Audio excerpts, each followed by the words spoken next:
Dimulai dari saya. Matius 7 ayat 12-14. Segala sesuatu yang kamu kehendaki supaya orang perbuat kepadamu, perbuatlah demikian juga kepada mereka. Itulah isi seluruh hukum Taurat dan kitab para nabi. Masuklah melalui pintu yang sesak itu, karena lebarlah pintu dan luaslah jalan yang menuju kepada kebinasaan, dan banyak orang yang masuk melaluinya. Karena sesaklah pintu dan sempitlah jalan yang menuju kepada kehidupan, dan sedikit orang yang mendapatinya. Suatu kali teman saya mengingatkan untuk berhati-hati memposting sesuatu di media sosial. Orang zaman sekarang mudah tersinggung. Kamu bisa dilaporkan ke polisi, ujarnya.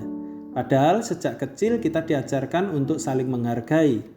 Menghargai artinya bertoleransi, menerima pendapat orang lain, tidak melanggar hak asasi manusia.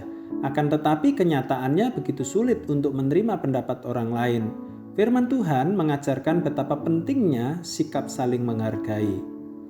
Yesus berkata, segala sesuatu yang kamu kehendaki supaya orang perbuat kepadamu, perbuatlah demikian juga kepada mereka. Saat itu Yesus resah melihat perilaku tokoh-tokoh agama Yahudi.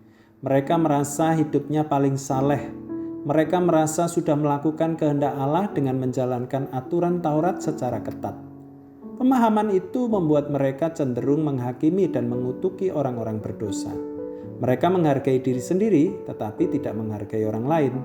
Melihat keadaan ini, Yesus mengajarkan inti dari hukum Taurat, yaitu saling mengasihi. Kasihilah Tuhan Allahmu, Ulangan pasal 6 ayat yang kelima, dan kasihilah sesamamu manusia, Imamat 19 ayat 18. Kasih adalah dasar untuk membangun sikap saling menghargai, dimulai dari diri sendiri yang mengasihi sesama. Tidak perlu menunggu kasih dan hormat dari orang lain, kita bertindak secara aktif, bukan pasif dengan mengalahkan keegoisan diri. Pada zaman Yesus ada dua jalur menuju kota. Jalur pertama adalah yang utama atau jalur kehormatan yang pintunya besar. Jalur ini dilalui oleh para pejabat kota dan orang terhormat. Jalur kedua adalah untuk pembawa barang dan budak. Pintunya kecil, ayat 13. Tentu impian semua orang berada di jalur pertama. Mana yang Yesus pilih? Ia mengambil jalur kedua. Yesus mengambil jalan yang dianggap hina dengan mati disalib untuk menebus dosa kita. Inilah bukti Allah yang mengasihi manusia. Ia berinisiatif untuk mengasihi dan menghormati orang lain. Kabar baiknya seperti yang Yesus katakan.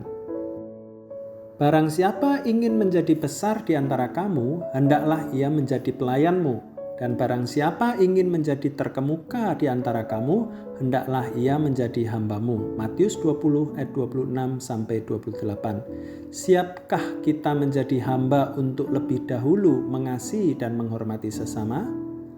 Siapa ingin menjadi yang terbesar, hendaklah menjadi yang terkecil. Tuhan Yesus memberkati.